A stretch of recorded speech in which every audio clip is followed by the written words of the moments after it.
Well, for the Morgan County bill, nothing really has to be done. It goes into effect when the new sheriff comes in. They will get a different salary, but they certainly won't be able to access any jail food profits that sheriffs in the past have been able to do. Statewide, I'm going to have a bill in March to address the situation across the state because I think the public is aware of this issue enough. We've tried before in earlier years and not been successful. Again, I think it's probably because the public was not clued in outside of Morgan County in the immediate area as to what was going on in the jails and the sheriff's offices across the state.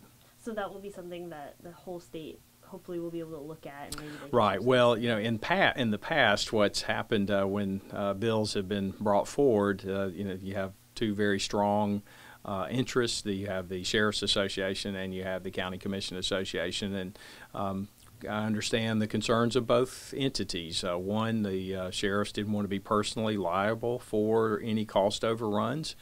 Then a lot of them, when they ran for office, they saw this. If they managed the jail well and the feeding of the prisoners well, that they would reap the benefit of that.